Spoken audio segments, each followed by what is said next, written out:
room for the night, no reservation. Welcome, let me check availability. Okay, we have a standard room. Will that work? Yes, perfect. Great, name please. Lisa Reyes. Okay, Miss Lisa, room 208 from you. Here's your key card. Check-in is 2 p.m. Check-out is noon tomorrow.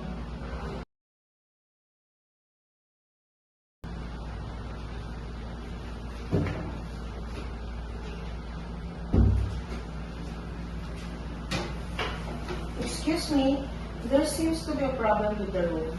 Oh, sorry to hear that. What's wrong? It doesn't look clean. Bed messy, used towel in the bathroom. Oh no, I apologize. Let me check. Oh, I see. Room 208 is out of order. Out of order. Out of order? What does it mean? It means the room is temporarily unavailable to do maintenance. It should be have a sign. I'm very sorry. I'm very sorry for the mistake. So what happened now?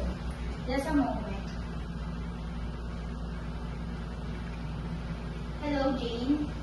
Can you confirm the status of room 208? Okay, thanks.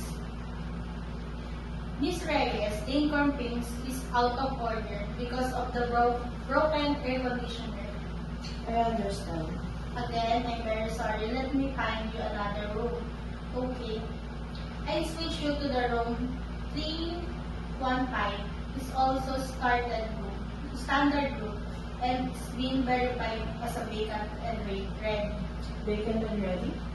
It means it's vacant, clean, and ready for a guest. Here's your new card from you. Thank you. I appreciate that. You're very welcome, Mr. Reyes.